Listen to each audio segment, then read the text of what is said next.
This waterman is operating on a patient. He washes his arm. Then he puts on his gown and gloves. He starts to operate, but some people question him. The little girl was not pleased. The girl's expression made him take his foot off the coin. Then he grabbed the girl's hand. But as soon as he grabbed the girl's hand, he realized something was wrong. It turned out that the girl's finger was broken. If not treated in time, she will be crippled. What can we do? He looked at the kid next to him and grabbed the ice cream.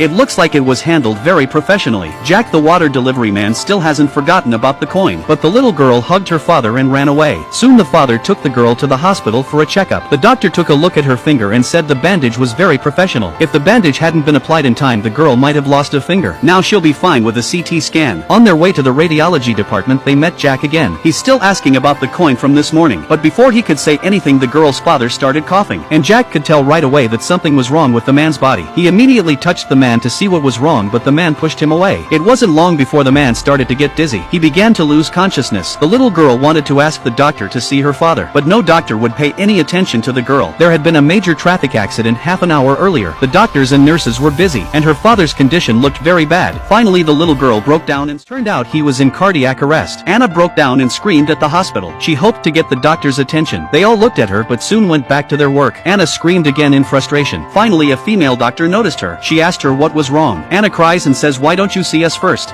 The female doctor then realized that her father was not doing well. Then another doctor took them for a checkup, but in the elevator Anna's father fainted. The two of them helped him out of the elevator. Jack could feel his heart stopping with his hands, but that's when the doctor noticed the man lying on the floor. He pushed Jack out of the way to take the man for a checkup. Jack was furious. He said there was no time to lose. He immediately asked the nurse to get the equipment. Jack rushed to give him an electric shock. The man's heartbeat has been restored and the crisis is over, but the man's life is not out of danger. The man must be operated on immediately. The doctor called the chief, but he's very busy right now. He has an amputee waiting to be operated on. All the nurses are working in the operating room. The patient is in great danger, but it's been a long time since the doctor arrived. Outside the operating room, Anna asked Jack to operate on her father, but Jack said, "I charge a lot of money." He turned around and wanted to leave. Anna suddenly stopped him. She took out a coin from her pocket and said, "Is this enough?" Looking at the crying Anna, Jack decided to help her father to operate, but some people question him. That's when he took the scalpel. But Jack's skill as a surgeon is remarkable. The nurses were amazed. They'd never seen a bloodless operation before. Even the chief outside the operating room stood up. Jack arranged everything in a very organized manner. The operation went smoothly under his control. But then Alice, who was busy with the operation, arrived. Seeing this strange surgeon, Alice immediately scolded him. Jack had no choice but to stop the operation. The nurse said that due to the difficulty of the operation and the high risk factor, Alice is not capable of completing the surgery. Alice had to leave. In the end, the operation was a success, but when the patient was wheeled out, Jack left. Security stopped him. He had to run away, but he was caught by Alice. Alice slapped Jack right across the face. She said Jack wasn't licensed to operate on patients. It's the same as killing someone. And that's when the patient went into crisis. Alice was about to call the police and Jack offered a solution. Alice was surprised when she got the news that the patient was stable. Then the chief came to understand the situation and let him go.